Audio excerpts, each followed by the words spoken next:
Here's Eric Mangini one more time on Mike Vrabel. Because you could argue that Mike, when he played, was an assistant under Bill and with us.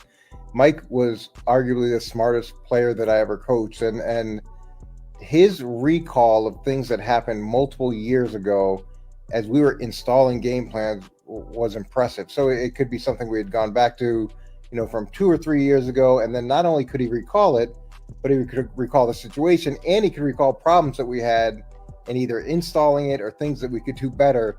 It was amazing. And I give Mike a ton of credit. He's, I think, overachieved year in and year out with the group that he's had. And he consistently finds a way to win. And I've said this to you a lot, Trey, is you go into the season with who you want to be, and then the really good coaches figure out who you have to be. Right. And Mike does a great job of figuring out who his team has to be as the season goes on.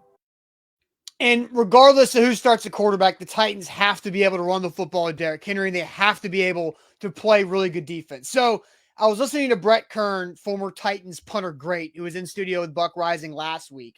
And there are 3 analytics that Brett Kern says that Mike Vrabel says to the team every week about what you have to do to win the football game. Winning the turnover battle, rushing for more yards, and having a better quarterback rating. And if you look at it, if you win 2 of those 3 numbers, turnover battle, rushing yards, and quarterback rating, you will win the game. 2 of the 3. And if you look at what happened against the Texans, the Titans won the rushing battle by 1,000,000 yards.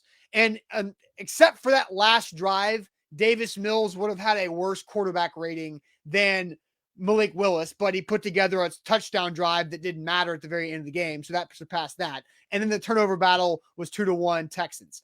But the Titans were able to win that game because they ran for so many more yards than the Texans. If you look at all the wins that you go through for the Titans this season, it's the quarterback rating, the rushing yards, and the turnover battle. The Titans have won 2 or 3 of those in all the games they've won, minus that Texans game because of what I just said. So that's how the Titans win the game, and that's a Mike Vrabel message to his players, which is going along with what Mangini says, is you have to find out who you have to be. You have to be really strong in those 3 categories. And so far, the Titans have shown they can do that. Well, and the funny thing is you go to, let's just take last night's Thursday night football game, right? The Texans, they won 1 out of the 3, but they didn't win 2. They won the rushing yards. They ran all over Philly last night, but they lost the turnover battle. Mills threw 2 interceptions, and Jalen Hurts was by far, his quarterback rating was much better than Davis Mills because he didn't throw an interception. So, you look at that, and that's eye-opening. And I think the rushing yards is the big glaring statistic out of those 3 because for the Titans. Yeah, and Kern said this, and Borkington on YouTube says, did Kern reveal Vrabel's secret sauce? Maybe. But if you go back to the Colts game, the Titans won the turnover battle. They outrushed the Colts, but Matt Ryan technically had a better QBR than Tannehill. But the 3 turnovers to 0 turnovers was such a big difference that it didn't matter. The same thing for the Washington game. Carson Wentz had a better quarterback rating than Tannehill, but the 1 turnover at the end was the difference in that game. The Titans were able to win it. And so that's where I think it's interesting of what Kern said. And somebody's MB says that's probably the case in any game. No, that's the point, is that in any game, Mike Vrabel has it down to 3 ingredients to win a football game: turnovers, rushing yards, and QBR.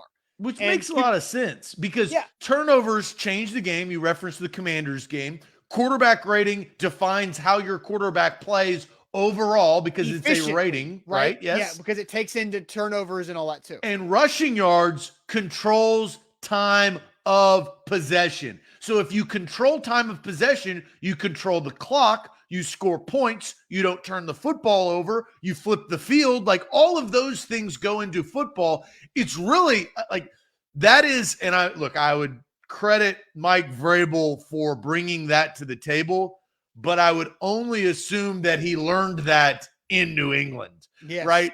Bill Belichick probably figured that out years ago when he was crunching film with the Browns or even before the New York Giants under Bill Parcells, right?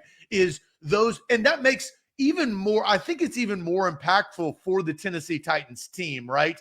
It matters different for different teams, but that's a very eye-opening. And I think that leads into this game of the importance of, if they can execute those three things that are hard to do, then they'll, at minimum, Austin, if they don't win the game, they'll be in the game. Yes. And the Titans are good at winning games that they are in at the end.